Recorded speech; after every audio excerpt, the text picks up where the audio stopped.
일본 기술의 자존심이 무너졌습니다. 중국산 부품을 선택한 도요타의 전 라인이 멈춘 초유의 사태가 벌어졌기 때문인데요. 일본 자동차의 심장, 도요타를 무릎 꿇게 만든 한국 기술의 압도적 실체를 지금부터 공개하겠습니다. 감동소환소는 이제 첫 시작하는 채널이에요. 좋아요와 구독으로 응원해주시면 더욱 재밌는 이야기로 보답해드리겠습니다. 큰 힘이 됩니다. 감사합니다. 안녕하세요. 저는 세계 최고라 자부했던 도요타의 구매 전략팀장 타나카 준페이입니다. 늘상 있는 회의였지만 이날만큼은 회의실의 정적이 제 가슴을 짓눌렀습니다. 평소라면 활기찬 토론과 키보드 타자 소리로 가득했을 이곳이 마치 장례식장처럼 무겁고 차가운 분위기에 휩싸여 있었거든요. 에어컨 소리만이 웅웅거리며 이 어색한 침묵을 메우고 있었네요. 앞쪽 대형 스크린에는 빨간 글씨로 된 긴급 보고서가 떠 있었습니다. 중국 협력업체 화재 사고, 전력 제어 모듈 전량 폐기, 생산 라인 즉시 중단이라는 단어들이 제 눈에 들어올 때마다 심장이 쿵쿵 뛰었거든요. 무의식 중에 볼펜을 꽉 쥐고 있던 제 손가락 끝이 하얘져 있더군요. 이 사진들의 표정을 하나씩 살펴봤습니다. 평소 온화한 미소를 잃지 않던 야마다 상무의 이마에는 깊은 주름이 패여 있었고 항상 자신감 넘치던 스즈키 이사는 안경을 벗어 렌즈를 닫고 또 닫고 있었네요. 이런 모습을 본 것은 제가 이 회사에 입사한 이후 처음이었습니다. 중국 협력업체에서 공급받은 전력 제어 모듈에서 발생한 화재 소식이었거든요. 다행히 인명피해는 없었지만 이 한 번의 사건으로 우리 도요타의 모든 생산 라인이 멈춰 서게 되었습니다. 하루 생산량 3만 대, 매출 700억 원이 하늘로 날아가는 상황이었죠. 수십 년간 한치의 오차도 없이 돌아가던 우리의 완벽한 시스템이 단 하나의 부품 결함으로 무너져 내리고 있는 현실 앞에서 저는 말문이 막혔습니다. 야마다 상무가 천천히 입을 열었습니다. 평소보다 훨씬 낮고 무거운 목소리였죠. 즉시 대체 부품을 확보하라는 지시가 내려졌습니다. 하지만 그 말이 얼마나 어려운 주문인지는 이 자리에 있는 모든 사람이 알고 있었거든요. 우리가 요구하는 극한의 성능 기준을 만족시킬 수 있는 업체는 전 세계에 손에 꼽을 정도밖에 없었습니다. 전력 효율성 95% 이상, 극한 온도 테스트 통과, 10만 번의 반복 작동 후에도 성능 저하 없음이라는 까다로운 조건들이었거든요. 이런 기준을 만족하는 곳을 찾는다는 것은 사막에서 바늘 찾기나 다름없었습니다. 그날부터 저희 팀은 밤낮 없이 전 세계 부품 업체들을 뒤졌습니다. 커피 자판기 앞에서 쏟아지는 뜨거운 커피 향을 맡으며 저는 며칠째 붉게 충혈된 눈으로 또 다른 업체의 카탈로그를 넘기고 있었죠. 3일 동안 제대로 잠도 못 자고 검토한 결과 그나마 가능성이 있어 보이는 곳은 독일의 보시와 한국의 현대자동차뿐이었습니다. 하지만 보시로부터 날아온 답변은 차가운 현실을 보여줬습니다. 자사의 신모델 프로젝트로 인해 향후 6개월 이내에 납품이 불가능하다는 공식 회신이었거든요. 그 이메일을 읽는 순간 마지막 희망마저 사라지는 기분이었습니다. 결국 남은 선택지는 하나뿐이었죠. 바로 한국 현대자동차의 N 퍼포먼스 랩에서 개발한 전력 제어 모듈이었습니다. 그 순간 제 가슴속에서는 복잡한 감정들이 소용돌이 쳤거든요. 보고서를 한 장씩 넘기며 제 눈에 들어온 수치들은 솔직히 믿기 어려웠습니다. 전력 효율성 98.7%, 극한 내구성 테스트 통과율 99.9%, 연속 작동 시간 100만 사이클이라니요. 이런 수치는 우리 도요타의 최고급 라인에서도 쉽게 달성하기 어려운 수준이었거든요. 자료를 보는 내내 제 이마에는 식은땀이 맺혔습니다. 특히 눈에 띄는 것은 안전성 데이터였습니다. 화재 방지 시스템, 과부하 차단 장치, 2중 3중의 안전 장치들이 완벽하게 설계되어 있더군요. 마치 우리가 몇 년에 걸쳐 개발한 시스템보다도 더 정교해 보였습니다. 하지만 동시에 한 가지 의문이 제 머릿속을 떠나지 않았거든요. 과연 이런 수치들이 실제 생산 현장에서도 그대로 구현될 수 있을까 하는 의구심이었습니다. 실험실의 완벽한 조건과 하루에 수만 개씩 찍어내는 대량 생산의 현실은 전혀 다른 차원의 문제였으니까요. 회의가 끝나고 복도로 나선 저에게 동료인 사토 과장이 다가왔습니다. 그 역시 제가 느끼는 것과 같은 당혹감이 얼굴에 드러나 있었거든요. 우리는 자연스럽게 걸음을 맞춰 걸으며 조용한 목소리로 대화를 나눴습니다. 한국의 기술력이 눈부시게 발전했다는 것은 분명 인정할 수밖에 없는 사실이었습니다. 하지만 아직까지는 우리 일본의 축적된 기술력과는 차원이 다르다고 생각했거든요. 수십 년간 쌓아온 장인 정신과 완벽주의, 그리고 세밀함에 대한 집착은 하루아침에 따라할 수 있는 것이 아니었으니까요. 무엇보다 이런 비정상적으로 높은 성능 수치들이 의심스러웠습니다. 실험실의 이상적인 환경에서 몇 번의 테스트로 나온 결과와 실제 공장에서 하루 종일 돌아가는 생산 라인의 가혹한 조건은 완전히 달랐거든요. 과연 그들이 우리가 요구하는 수준의 일관성과 안정성을 보장할 수 있을까 하는 근본적인 의문이 들었습니다. 그날 밤 집에 돌아가서도 잠이 오지 않았습니다. 거실 소파에 앉아 현대자동차의 기술 자료를 다시 한번 꼼꼼히 들여다보며 과연 이 모든 것이 현실일까 하는 생각에 잠겼거든요. 창밖으로 보이는 도쿄의 네온 사인들이 깜빡이는 모습을 바라보며 저는 여전히 한국 기술에 대한 뿌리 깊은 편견을 완전히 떨쳐낼 수 없었습니다. 다음 날 아침 긴급 이사회가 소집되었습니다. 평소보다 1시간 일찍 출근한 저는 회의실 앞 복도에서 중요한 결정을 기다리며 초조하게 서성이고 있었거든요. 유리문 너머로 들려오는 격렬한 토론 소리가 제 귀에 들렸지만 구체적인 내용까지는 알아들을 수 없었습니다. 회의실 문이 열리고 야마다 상무가 지친 표정으로 나오셨을 때 저는 그분의 얼굴에서 이미 결론을 읽을 수 있었습니다. 그분이 저를 보며 천천히 고개를 끄덕이는 순간 제 가슴 속에서는 복잡한 감정이 일어났거든요. 안도감과 동시에 묘한 불안감이 엇갈리며 스쳐 지나갔습니다. 결국 이사회에서는 현대자동차와의 협상을 승인하기로 결정했습니다. 다른 모든 대안이 기준 미달로 탈락한 상황에서는 선택의 여지가 없었거든요. 하지만 이 결정이 내려지기까지의 과정이 순탄했던 것은 아니었습니다. 특히 보수파의 수장인 오카다 전무의 반발이 거셌다는 이야기를 들었거든요. 그분은 회의 내내 격렬하게 반대 의견을 피력했다고 했습니다. 과거 도요타의 영광스러운 시절을 이끌어온 원로 중 한 분이셨기에 그분의 목소리에는 상당한 무게가 실려 있었죠. 오후 늦게 오카다 전무께서 직접 저를 사무실로 부르셨습니다. 넓은 사무실에 들어서자마자 느껴지는 중압감이 어깨를 짓눌렀거든요. 벽면을 가득 채운 도요타의 역사적인 순간들을 담은 사진들이 마치 저를 내려다보는 것처럼 느껴졌습니다. 전무님은 창가에 서서 한동안 말씀하지 않으셨습니다. 도쿄 시내를 내려다보시는 그분의 뒷모습에서 깊은 우려와 걱정이 전해져 왔거든요. 그 침묵이 길어질수록 제 심장은 더욱 빠르게 뛰었습니다. 드디어 전무님께서 몸을 돌리시며 저를 바라보셨을 때 그분의 눈빛은 얼음처럼 차가웠습니다. 목소리 역시 평소보다 훨씬 낮고 무거웠거든요. 한국의 머리를 숙이는 것만으로도 충분히 굴욕적인데 우리의 소중한 생산 노하우까지 통째로 넘겨줄 셈이냐는 질책이 쏟아졌습니다. 그분의 걱정은 단순히 감정적인 차원이 아니었습니다. 수십 년간 축적해온 도요타만의 독특한 생산 방식과 품질, 관리 시스템이 경쟁사에 노출될 위험성을 깊이 우려하고 계셨거든요. 이는 단순한 거래를 넘어서 우리 회사의 핵심 경쟁력 자체를 흔드는 문제라고 강조하셨습니다. 기술 유출의 위험을 감수하느니 차라리 생산을 중단하는 것이 낫다는 극단적인 말씀까지 하셨을 때 저는 등골이 서늘해지는 느낌을 받았습니다.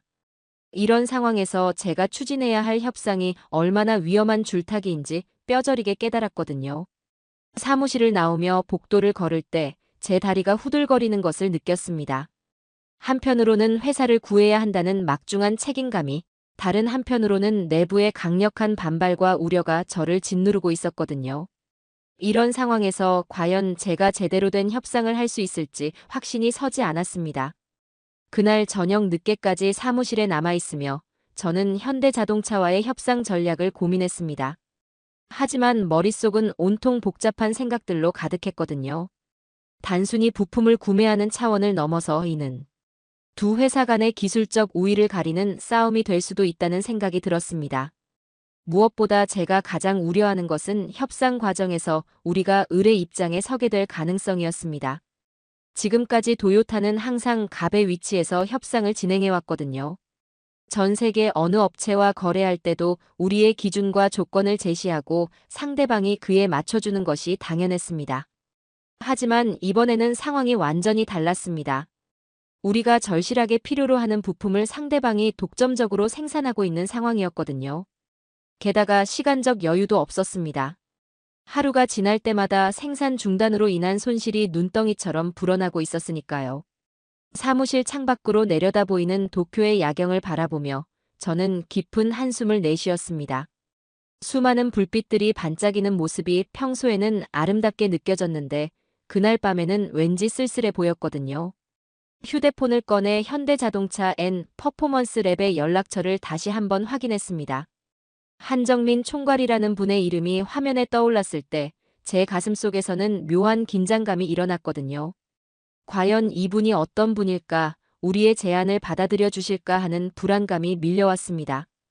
더욱 걱정스러운 것은 이번 협상이 단순한 비즈니스 거래로 끝나지 않을 가능성이었습니다. 언론과 업계의 관심이 집중되어 있는 상황에서 만약 협상이 실패한다면 그 책임은 고스란히 제게 돌아올 것이 분명했거든요. 오카다 전무님의 경고가 계속 귓가에 맴돌았습니다. 기술 유출의 위험성, 회사 기밀의 노출 가능성, 그리고 무엇보다 도요타의 자존심과 위상에 미칠 영향까지 모든 것을 고려해야 하는 상황이었죠. 이런 내외부의 압박 속에서 저는 완전히 외통수에 몰린 기분이었습니다. 앞으로 나아가자니 험난한 협상과 예측할 수 없는 결과가 기다리고 있었고, 뒤로 물러서자니 회사 전체가 위기에 빠질 수밖에 없는 상황이었거든요. 책상 위에 놓인 출장 신청서를 바라보며 저는 마침내 결심을 굳혔습니다. 아무리 어려운 상황이라 해도 누군가는 이 문제를 해결해야 했고 그 누군가가 바로 저였거든요. 떨리는 손으로 서류에 사인을 하며 이번 한국 출장이 제 인생에서 가장 중요한 전환점이 될 것임을 직감했습니다. 인천공항에 발을 디딘 순간부터 뭔가 달랐습니다. 공항 로비를 가득 채운 한국어 안내 방송이 귓가에 낯설게 들려왔고 분주하게 움직이는 사람들의 발걸음에서 이 나라 특유의 역동적인 에너지가 느껴졌거든요. 하지만 제 마음 한편에는 여전히 의구심이 자리 잡고 있었습니다. 택시 안에서 창밖으로 스쳐 지나가는 서울의 풍경을 바라보며 저는 무의식 중에 팔짱을 끼고 있었습니다. 높이 솟은 고층 빌딩들과 곳곳에서 진행되는 건설 현장들이 눈에 들어왔지만 솔직히 말하면 아직까지는 일본의 발달된 도시 풍경과 비교해서 특별히 인상적이지는 않았거든요. 호텔에 체크인을 마치고 방에 들어서자마자 저는 곧바로 현대자동차 N 퍼포먼스 랩에 연락을 시도했습니다. 명함에 적힌 번호로 전화를 걸었을 때 제 예상과는 전혀 다른 반응이 돌아왔거든요. 전화를 받은 직원의 목소리는 정중했지만 어딘지 차가웠습니다. 도요타에서 왔다고 밝히자 잠시 대기해달라는 말과 함께 통화가 보류되었죠. 몇 분이 지나고 다시 연결된 목소리는 더욱 공식적이고 거리감이 느껴졌습니다. 미팅 요청에 대한 답변은 간단했습니다. 현재 모든 일정이 차 있어서 당분간 시간을 내기 어렵다는 것이었거든요. 구체적인 날짜나 대안도 제시되지 않았습니다. 그저 추후 연락드리겠다는 애매한 답변만 돌아왔죠. 전화를 끊고 나서 저는 잠시 멍하니 앉아 있었습니다.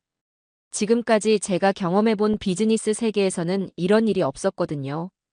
도요타라는 이름 앞에서 대부분의 업체들은 기꺼이 시간을 내주었고 오히려 먼저 만나고 싶어하는 경우가 대부분이었습니다. 하지만 현대자동차의 반응은 달랐습니다. 마치 저희가 그들에게 부탁하는 입장이라는 것을 정확히 알고 있는 듯한 태도였거든요. 그 순간 제 가슴속에서는 묘한 당황감이 일어났습니다. 다음 날 아침 일찍 현대자동차 본사를 직접 방문해 보기로 했습니다. 적어도 얼굴을 맞대고 이야기한다면 상황이 달라질 것이라고 생각했거든요. 정장을 단정히 차려입고 명함과 회사 소개 자료를 준비한 후 자신 있게 현대차 본사로 향했습니다. 하지만 로비에서부터 예상치 못한 벽에 부딪혔습니다. 접수 데스크의 직원은 미리 약속이 잡힌 방문자만 안내할 수 있다며 정중히 거절했거든요. 도요타 구매 전략 팀장이라는 제 직책을 강조해봤지만 상황은 달라지지 않았습니다. 그 직원의 표정에서는 어떤 감정도 읽을 수 없었습니다. 그저 회사 규정을 따르고 있을 뿐이라는 듯한 차분한 태도였거든요. 하지만 제게는 그것이 마치 보이지 않는 거대한 벽처럼 느껴졌습니다. 로비에서 나와 카페에 앉아 있을 때 저는 처음으로 당황스러운 마음을 억누르기 어려웠습니다. 손에 들린 커피잔이 미세하게 떨리고 있더군요. 지금까지 어떤 협상에서도 이런 경험은 해본 적이 없었거든요. 오후에 다시 전화를 걸었지만 결과는 마찬가지였습니다. 한정민 총괄은 출장 중이라는 답변만 돌아왔죠. 언제 돌아오시는지 묻자 일정이 유동적이어서 확답하기 어렵다는 대답이었습니다. 이틀째 되는 날, 저는 좀 더 직접적인 방법을 시도해봤습니다. 이메일로 정식 미팅 요청서를 보내고 도요타의 긴급한 상황과 협력의 필요성을 자세히 설명했거든요. 하지만 하루가 지나도 답장은 오지 않았습니다. 호텔 방에서 노트북 화면을 바라보며 새로 고친 버튼을 계속 누르는 제 모습이 초라해 보였습니다. 평소라면 상상도 할 수 없는 일이었거든요. 이런 상황에서 제 자존심은 점점 상처받고 있었습니다. 사흘째 되던 날 아침, 마침내 짧은 답장이 도착했습니다. 하지만 그 내용은 제가 기대했던 것과는 거리가 멀었거든요. 현재 N 퍼포먼스 랩은 자체 프로젝트에 집중하고 있어서 외부 미팅을 자제하고 있다는 공식적인 답변이었습니다. 그 이메일을 읽으며 저는 깊은 좌절감을 느꼈습니다. 단순히 거절당한 것이 아니라 아예 상대해주지도 않겠다는 메시지로 읽혔거든요. 지금까지 제가 가졌던 자신감과 우월감이 한순간에 흔들리기 시작했습니다. 현대자동차 본사 건물을 올려다보며 서 있을 때 저는 문득 제가 얼마나 안일하게 생각해왔는지 깨달았습니다. 도요타라는 간판만으로 모든 문이 열릴 것이라고 착각했던 것이죠. 하지만 현실은 그렇지 않았습니다. 그들의 냉담한 반응 뒤에는 분명한 이유가 있을 것이라는 생각이 들었습니다. 단순히 바쁘다는 핑계가 아니라 우리 도요타에 대한 어떤 감정이나 입장이 작용하고 있는 것은 아닐까 하는 의심이 들었거든요. 저녁에 호텔바에 앉아 위스키를 홀짝이며 저는 지금까지의 상황을 되돌아봤습니다. 처음 한국에 올 때만 해도 우리가 한 수 가르쳐준다는 식의 마음가짐이 있었던 것이 사실이었거든요. 하지만 지금은 그런 여유가 전혀 느껴지지 않았습니다. 오히려 이들이 우리를 어떻게 생각하고 있는지, 왜 이렇게 냉담하게 대하는지 궁금해지기 시작했습니다. 혹시 과거 도요타와 현대차 사이에 무슨 일이 있었던 것은 아닐까 하는 생각도 들었거든요. 넷째 날이 되어서야 저는 마침내 현실을 받아들이기 시작했습니다. 이번 미팅은 제가 생각했던 것보다 훨씬 어려운 일이 될 것 같다는 예감이 들었거든요. 단순한 비즈니스 거래가 아니라 뭔가 더 복잡하고 깊은 차원의 문제가 개입되어 있는 것 같았습니다. 회사에서는 매일 진행 상황을 문의하는 전화가 걸려왔습니다. 특히 오카다 전무님의 목소리에서는 점점 날카로워지는 불만이 느껴졌거든요. 시간이 지날수록 생산 중단으로 인한 손실이 커지고 있는 상황에서 저는 점점 더 큰 압박감을 느끼고 있었습니다.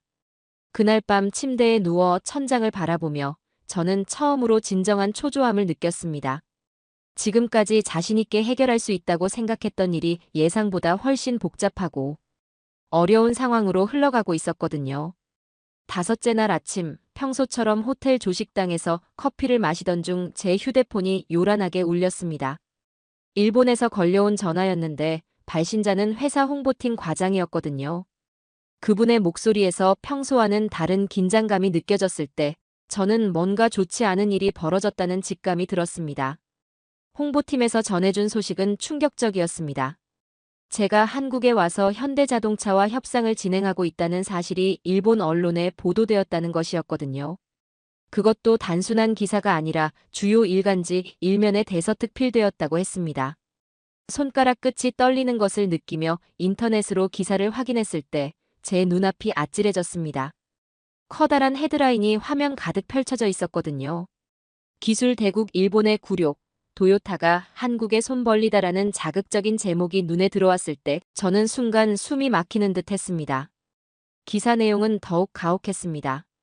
세계 최고의 자동차 기업이라는 도요타가 한국의 중소부품업체에 의존하게 되었다는 식으로 과장되어 있었거든요. 마치 일본의 기술적 우위가 완전히 무너진 것처럼 묘사되어 있었습니다. 무엇보다 충격적인 것은 제 이름과 사진까지 공개되었다는 사실이었습니다. 얼마 전 회사 홈페이지에 올라간 임원 소개 사진이 그대로 사용되었더군요. 구매 전략팀장 타나카 준페이가 굴욕적인 협상을 위해 한국으로 떠났다는 식으로 기술되어 있는 것을 보면 저는 손에 든 커피잔을 놓을 수밖에 없었습니다. 조식당 안에 다른 손님들이 저를 힐끗힐끗 쳐다보는 것 같은 기분이 들었습니다. 혹시 저를 알아보는 사람이 있는 것은 아닐까 하는 불안감에 등골이 서늘해졌거든요. 급히 방으로 돌아가 문을 잠근 후 저는 침대에 주저앉았습니다. 연달아 울리는 전화벨 소리가 귓가를 때렸습니다. 언론사 기자들이었을 텐데 저는 차마 받을 용기가 나지 않았거든요. 휴대폰을 무음 모드로 바꾼 후에도 화면에 계속 뜨는 부재중 전화 표시가 제 마음을 더욱 무겁게 만들었습니다. 인터넷 댓글 창을 열어본 것은 더 큰 실수였습니다. 수많은 악플들이 눈앞에 펼쳐졌거든요. 도요타의 수치라는 표현부터 시작해서 매국노라는 극단적인 비난까지 쏟아져 나왔습니다. 한 줄 한 줄 읽을 때마다 제 가슴이 철렁 내려앉는 기분이었습니다. 특히 충격적이었던 것은 제 개인 신상에 대한 공격이었습니다. 어디서 알아낸 것인지 제가 살고 있는 동네나 자녀들이 다니는 학교 이름까지 거론되고 있었거든요.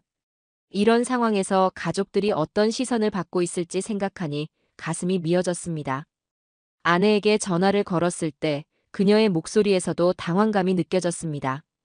아이들 학교에서도 이미 소문이 퍼졌다고 하더군요.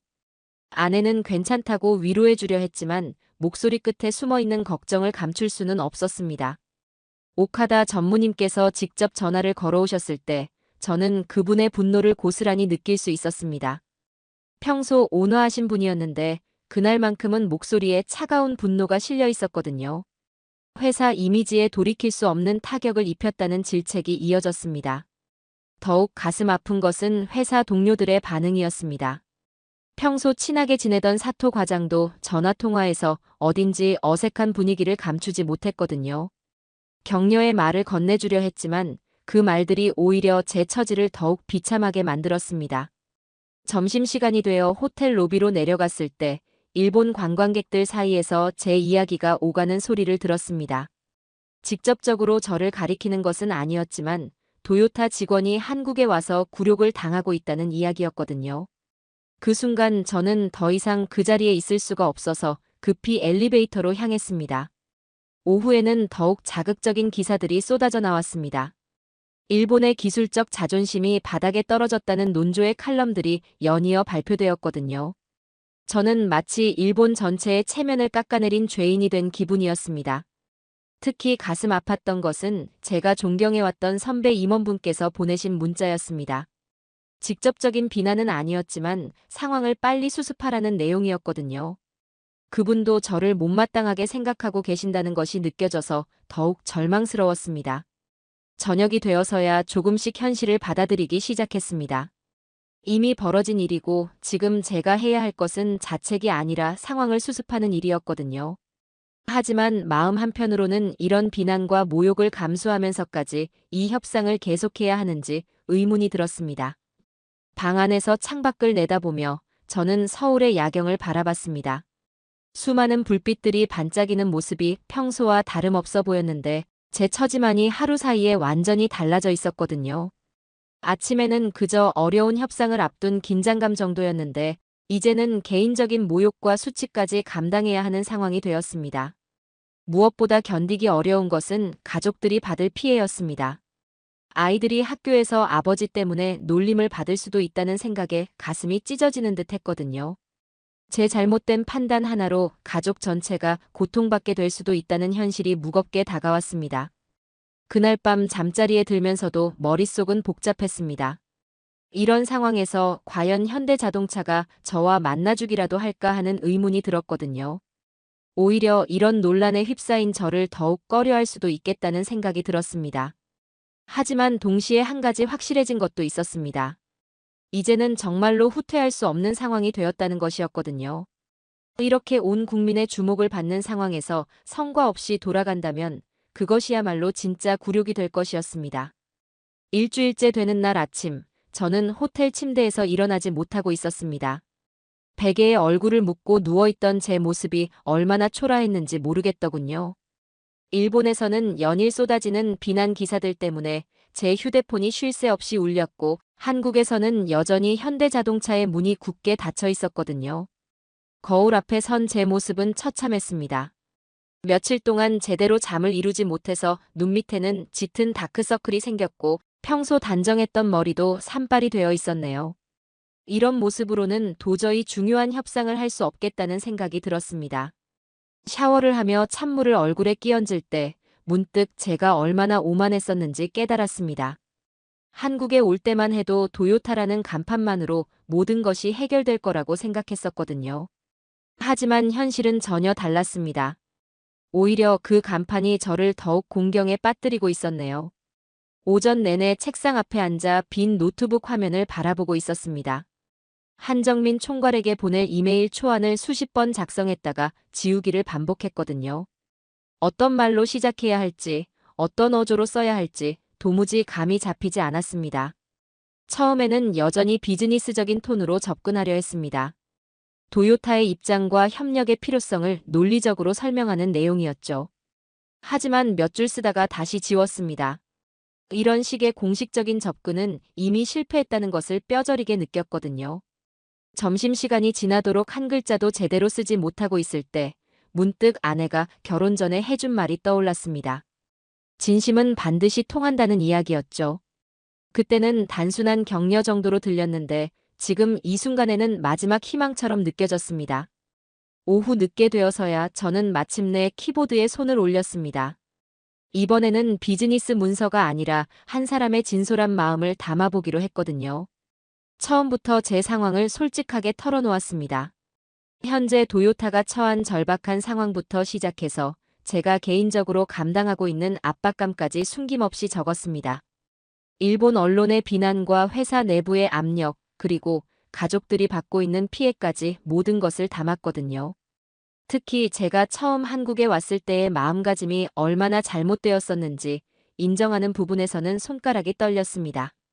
한국의 기술력을 의심했던 것, 도요타의 우월감에 빠져 있었던 것을 솔직하게 고백했거든요.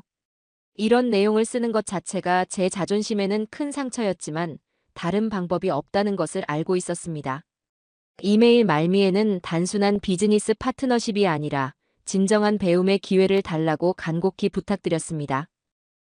퍼포먼스 랩의 기술 철학과 안전에 대한 신념을 직접 보고 배우고 싶다는 마음을 진심으로 담았거든요. 마지막 문장을 쓸 때는 제 눈에 눈물이 맺혔습니다.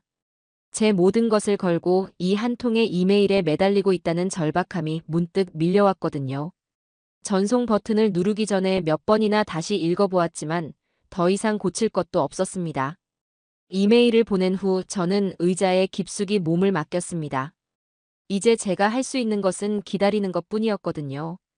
하지만 그 기다림이 얼마나 고통스러운지는 시간이 지나면서 점점 더 크게 느껴졌습니다. 첫날에는 1시간마다 이메일을 확인했습니다. 새로운 메시지가 있을 때마다 가슴이 두근거렸지만 모두 다른 발신자들이었죠.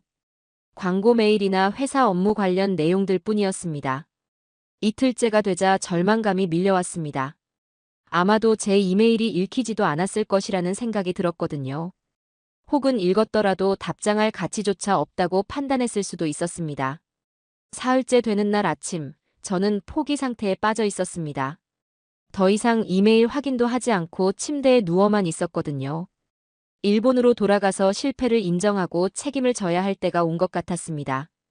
그런데 오후 늦게 우연히 휴대폰을 확인했을 때 새로운 메시지 알림이 떠 있는 것을 발견했습니다. 발신자를 확인하는 순간 제 심장이 멈추는 듯 했거든요. 한정민 총괄의 이름이 화면에 떠 있었습니다. 손가락이 떨려서 메시지를 열기까지 몇 초가 걸렸습니다. 내용은 놀랍도록 간단했거든요. 인제 스피디움에서 기다리겠다는 단 한 줄뿐이었습니다. 시간과 장소만 적혀 있을 뿐 다른 설명은 전혀 없었죠. 그 짧은 메시지를 읽고 또 읽으며 저는 이것이 현실인지 확신할 수 없었습니다. 며칠 동안의 절망 후에 찾아온 이 한 줄기 빛이 너무나 소중하게 느껴졌거든요. 동시에 엄청난 긴장감이 몰려왔습니다.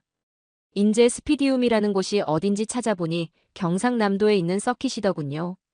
현대자동차의 고성능 테스트가 이루어지는 곳이라고 했습니다. 왜 하필 그곳에서 만나자고 한 것일까 하는 궁금증이 들었지만 지금은 그런 것을 따질 처지가 아니었거든요. 그날 밤 짐을 싸면서 저는 새로운 각오를 다졌습니다. 이것은 더 이상 단순한 비즈니스 미팅이 아니었거든요. 제 모든 것을 걸고 임해야 할 마지막 시험대였습니다. 도요타의 미래도 제 개인의 명예도 가족의 평안도 모두 이 한 번의 만남에 달려 있었네요. 기차표를 예약하며 저는 마음을 단단히 먹었습니다. 그동안 가졌던 모든 편견과 오만을 버리고 진정으로 배우고 싶다는 자세로 임하겠다고 다짐했거든요. 이번이 정말 마지막 기회라는 것을 누구보다 잘 알고 있었기 때문입니다. 서울역으로 향하는 택시 안에서 창밖을 바라보며 저는 한국에서의 마지막 밤을 되돌아봤습니다. 일주일 전 자신만만하게 도착했던 그때와 지금의 제 마음은 완전히 달라져 있었거든요. 오히려 이런 변화가 더 좋은 결과로 이어질 수도 있겠다는 희망을 품어봤습니다. 인제로 향하는 기차 안에서 저는 계속 손바닥에 땀이 나는 것을 느꼈습니다. 창밖으로 스쳐 지나가는 한국의 시골 풍경을 바라보며 제 마음속에서는 기대감과 불안감이 복잡하게 얽혀 있었거든요. 과연 어떤 분을 만나게 될지, 그리고 무엇을 보게 될지 전혀 예상할 수 없었습니다. 인제 스피디움에 도착했을 때 첫 인상은 예상보다 훨씬 웅장했습니다. 드넓은 서킷이 한눈에 들어왔고 곳곳에서 들려오는 엔진 소리가 이곳이 단순한 테스트 트랙이 아니라는 것을 말해주고 있었거든요.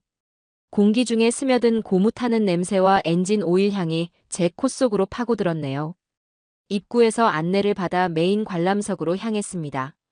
그런데 계단을 올라가는 도중에 귓가를 찢는 듯한 굉음이 들려왔거든요. 무의식적으로 고개를 돌려 트랙을 내려다본 순간 제 눈앞에서 벌어지는 광경에 숨이 막혔습니다.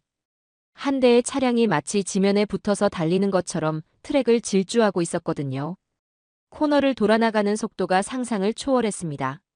제가 지금까지 본 어떤 차량보다도 안정적이고 정확한 움직임이었네요. 타이어가 아스팔트를 움켜쥐는 소리가 마치 야수가 으르렁거리는 듯 했습니다. 관람석에 앉아 그 모습을 지켜보는 동안 제 가슴 속에서는 알 수 없는 전율이 일어났습니다. 이것은 단순한 자동차가 아니라 하나의 예술품 같았거든요. 완벽한 균형감과 압도적인 파워가 조화롭게 어우러진 모습이었습니다. 한참을 그렇게 바라보고 있는데 옆자리에 누군가 조용히 앉는 기척이 났습니다. 고개를 돌려보니 50대 중반 정도로 보이는 신사분이 차분한 미소를 지으며 저를 바라보고 계시더군요. 첫인상부터 범상치 않은 아우라가 느껴졌습니다. 그분이 바로 한정민 총괄이었습니다. 악수를 나누는 순간 그분의 손에서 느껴지는 굳은 살의 거칠함이 인상적이었거든요. 단순한 사무직이 아니라 직접 현장에서 뛰어다니며 일하시는 분이라는 것이 바로 느껴졌습니다. 인사를 나눈 후 저희는 다시 트랙에서 달리고 있는 차량에 시선을 집중했습니다. 한정민 총괄께서 조용한 목소리로 말씀하시더군요. 지금 달리고 있는 것은 저희 N 모델 중에서도 가장 극한의 성능을 추구한 버전이라고 하셨습니다. 그 순간 차량이 직선 구간에서 엄청난 가속을 보여줬습니다. 제가 예상했던 것보다 훨씬 빠른 속도였거든요. 계기판을 확인할 수는 없었지만 그 가속력만으로도 이 차의 성능이 얼마나 뛰어난지 충분히 느낄 수 있었습니다.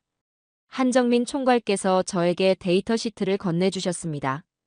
거기에 적힌 수치들을 보는 순간 저는 깜짝 놀랐거든요. 제가 일주일 전에 의심했던 그 성능 수치들이 실제로는 오히려 보수적으로 표기된 것이었습니다. 실제 테스트에서는 그보다도 더 좋은 결과가 나오고 있었거든요.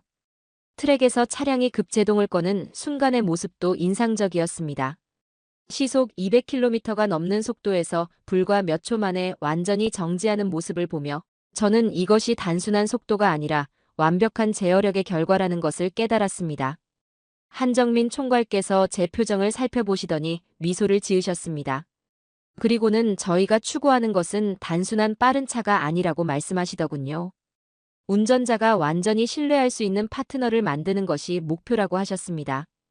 그분의 말씀을 들으며 저는 문득 부끄러움을 느꼈습니다. 지금까지 제가 한국의 기술을 바라보는 시각이 얼마나 편협했는지 깨닫게 되었거든요. 실험실 데이터와 현실의 차이를 걱정했던 제 자신이 우스꽝스럽게 느껴졌습니다. 차량이 피트에 들어와 정지했을 때 저희도 가까이 가서 살펴볼 수 있었습니다. 보닛을 열어 엔진룸을 보여주시는데 그 정교함과 완성도가 예술품 수준이었거든요. 하나하나의 부품이 완벽하게 제자리에서 조화를 이루고 있었습니다. 특히 제가 관심 있게 본 것은 전력 제어 모듈이었습니다. 제가 찾고 있던 바로 그 부품이었거든요. 실제로 보니 외관부터가 예사롭지 않았습니다.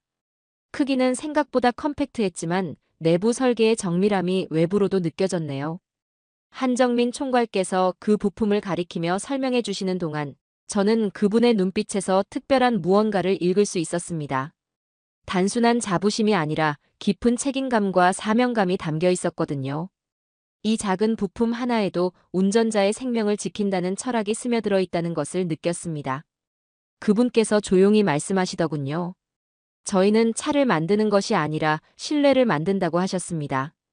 안전에는 절대 타협이 있을 수 없다는 것. 그것이 운전자에 대한 저희의 약속이라고 강조하셨거든요. 그 말을 들으며 저는 가슴 깊은 곳에서 무언가가 무너지는 것을 느꼈습니다. 지금까지 제가 가지고 있던 모든 편견과 선입견이 한순간에 산산조각 나는 듯 했거든요. 이것은 단순한 기술의 문제가 아니라 철학과 정신의 차이였습니다. 다시 관람석으로 돌아와 앉았을 때 저는 한동안 말을 잇지 못했습니다. 지금까지 본 것들을 정리하려고 해도 머릿속이 복잡하기만 했거든요. 제가 알고 있던 세상과 지금 눈앞에서 펼쳐진 현실 사이의 간격이 너무 컸습니다. 한정민 총괄께서 제 모습을 지켜보시다가 천천히 입을 여셨습니다. 아마도 저와 같은 반응을 보이는 외국 관계자들을 많이 보셨을 것 같더군요. 그분의 목소리에는 이해와 포용이 담겨 있었습니다. 저희 한국 사람들은 빨리빨리 문화가 있지만 안전만큼은 절대 서두르지 않는다고 하셨습니다. 아무리 일정이 급해도 검증을 충분히 거치지 않은 부품은 절대 출시하지 않는다는 원칙을 말씀해 주셨거든요. 그 순간 저는 왜 현대자동차가 저와의 만남을 미뤘는지 이해할 수 있었습니다. 단순히 바빠서가 아니라 저의 진정성을 확인하고 싶어 했던 것이었거든요. 진심 어린 파트너십을 원하는지 아니면 일회성 거래를 원하는지 알고 싶어 했던 것이었습니다. 해가 서산으로 기울어가는 시간, 트랙 위에서는 여전히 테스트가 계속되고 있었습니다. 그 모습을 바라보며 저는 제 마음속에서 일어나는 변화를 명확히 느낄 수 있었거든요. 의심과 편견 대신 존경과 경외감이 자리 잡고 있었습니다. 도쿄로 돌아가는 비행기 안에서 저는 계속 창밖만 바라보고 있었습니다.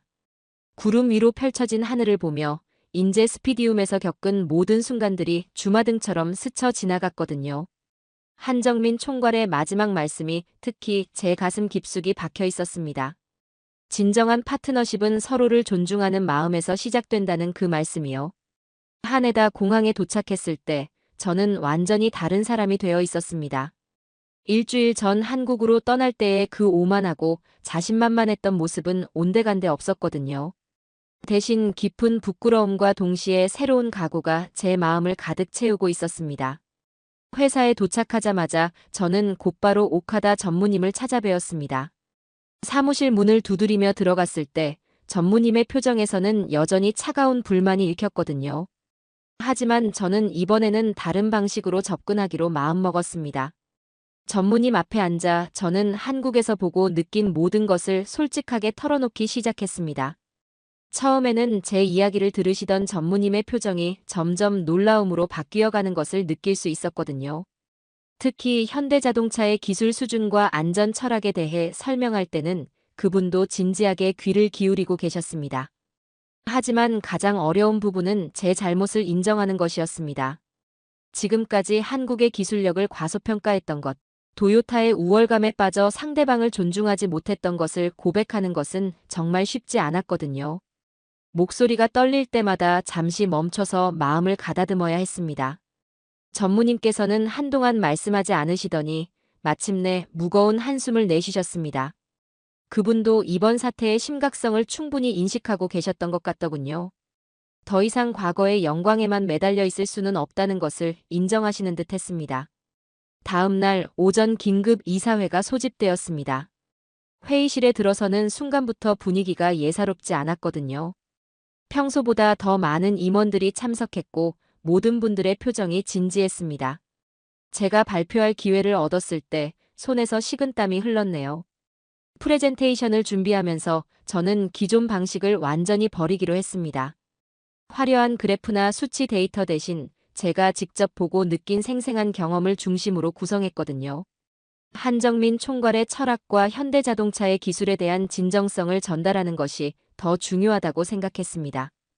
발표를 시작하며 저는 먼저 제 잘못을 인정했습니다. 한국으로 떠나기 전에 오만한 태도와 편견에 대해 솔직하게 시인했거든요. 회의실 안이 조용해지는 것을 느끼며 저는 더욱 진솔한 마음으로 이야기를 이어갔습니다. 인제 스피디움에서 목격한 N 모델의 놀라운 성능을 설명할 때 임원들의 눈빛이 달라지는 것을 볼 수 있었습니다. 특히 안전에 대한 현대자동차의 철학을 전달할 때는 모든 분들이 진지하게 들어주셨거든요. 저 역시 그 순간만큼은 한국에서 느꼈던 감동을 고스란히 전달하고 싶었습니다. 발표 말미에 저는 가장 중요한 메시지를 전했습니다. 우리가 잃은 것은 기술이 아니라 상대를 존중하는 마음이었다는 것, 그리고 이번 기회를 통해 진정한 파트너십을 배워야 한다는 것을 강조했거든요. 그 말을 할 때 제 목소리에는 확신이 담겨 있었습니다. 회의가 끝난 후 며칠 동안 사내 분위기는 복잡했습니다. 보수적인 임원들은 여전히 우려를 표했지만 젊은 세대들은 제 의견에 공감하는 분위기였거든요. 무엇보다 야마다 상무님께서 저를 지지해 주신 것이 큰 힘이 되었습니다. 일주일 후 최종 결정이 내려졌습니다.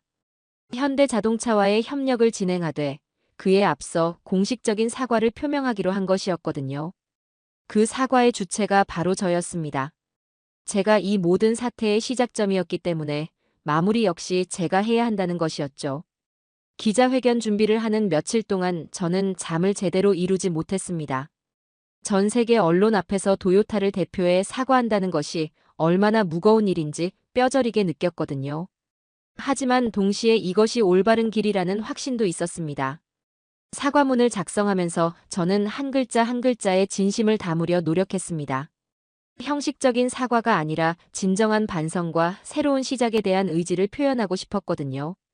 특히 현대자동차에 대한 존경의 마음과 앞으로의 동반자 관계에 대한 기대를 분명히 드러내려 했습니다. 기자회견 당일 아침 거울 앞에 선 제 모습을 보며 깊은 숨을 들이마셨습니다. 정장을 단정히 차려입고 넥타이를 매며 이것이 제 인생에서 가장 중요한 순간 중 하나가 될 것임을 다시 한번 다짐했거든요. 회견장에 들어섰을 때 수많은 카메라 플래시가 터지는 소리가 귓가를 울렸습니다.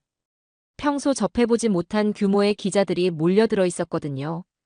일본 언론뿐만 아니라 세계 각국의 기자들까지 참석한 상황이었습니다. 연단에 올라서는 순간 제 다리가 약간 떨리는 것을 느꼈습니다. 하지만 마이크 앞에 서자 오히려 마음이 차분해졌거든요. 그동안 준비했던 모든 것을 쏟아낼 때가 왔다는 각오가 들었습니다. 먼저 도요타를 대표해서 이 자리에 섰다는 것을 명확히 밝혔습니다.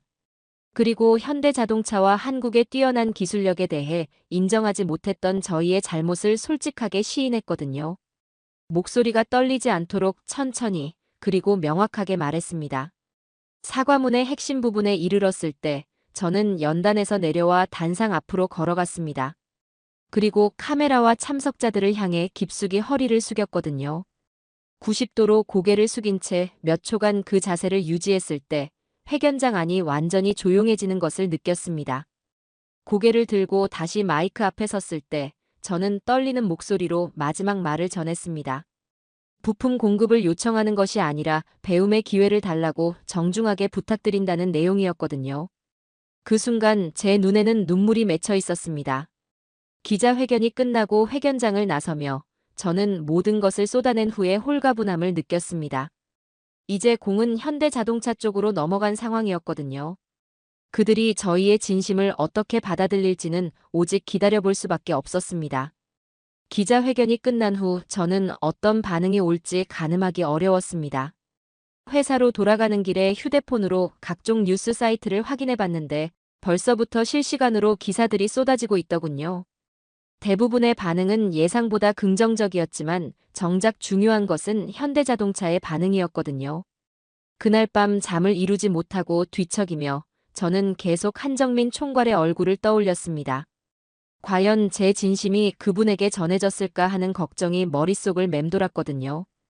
혹시 너무 늦은 것은 아닐까, 이미 돌이킬 수 없는 지경에 이른 것은 아닐까 하는 불안감이 밀려왔습니다. 다음 날 오전 일찍 회사에 출근했을 때 비서실에서 급한 전화가 왔다고 전해주더군요. 현대자동차 본사에서 온 연락이었습니다. 전화를 받는 순간 제 심장이 쿵쾅거리기 시작했거든요. 상대방의 목소리는 차분하면서도 정중했습니다. 오늘 오후에 공식 입장을 발표할 예정이니 확인해달라는 내용이었습니다. 그 짧은 통화에서는 구체적인 내용을 알 수 없었지만 최소한 저희의 사과를 받아들여 주신 것 같다는 희망적인 신호로 받아들였거든요. 오후 3시 정확히 약속된 시간에 현대자동차의 공식 입장문이 발표되었습니다. 저는 떨리는 손으로 그 내용을 읽어내려갔는데 첫 문장부터 제 가슴을 뭉클하게 만들었거든요. 과거의 잘못을 인정하고 변화하려는 용기에 경의를 표한다는 표현이 들어있었습니다. 특히 인상적이었던 것은 기술 동행이라는 표현이었습니다. 단순한 공급업체와 고객의 관계가 아니라 함께 성장하고 발전해 나가는 진정한 파트너십을 의미한다고 설명되어 있었거든요. 현대차는 한번 계약하면 끝까지 책임진다는 철학을 가지고 있다는 내용도 포함되어 있었습니다. 그 입장문을 읽으며 저는 눈물이 날 뻔했습니다. 제가 그토록 간절히 바랐던 두 번째 기회를 현대자동차에서 주신 것이었거든요. 더욱 감동적인 것은 저희의 과거 실수를 질책하는 대신 앞으로의 협력에 대한 기대를 표현해 주신 점이었습니다. 전 세계 언론들의 반응도 놀라웠습니다. 한국 기업의 대범함과 포용력에 대해 찬사를 보내는 기사들이 연이어 나왔거든요. 특히 서구 언론들은 이런 방식의 갈등 해결을 아시아적 지혜의 표현이라고 평가했습니다. 협력 계약이 체결된 후 몇 달 동안 저는 한국과 일본을 오가며 프로젝트를 진행했습니다. 현대자동차의 지원은 상상 이상이었거든요. 단순히 부품만 공급하는 것이 아니라 기술적 노하우까지 아낌없이 공유해 주셨습니다. 한정민 총괄과의 협업 과정에서 저는 많은 것을 배웠습니다. 그분의 작업 방식은 철저했지만 동시에 따뜻했거든요. 기술적 완성도를 추구하면서도 함께 일하는 사람들에 대한 배려를 잊지 않으셨습니다. 특히 인상 깊었던 것은 문제가 발생했을 때의 대응 방식이었습니다. 서로를 탓하기보다는 함께 해결책을 찾아가는 자세였거든요.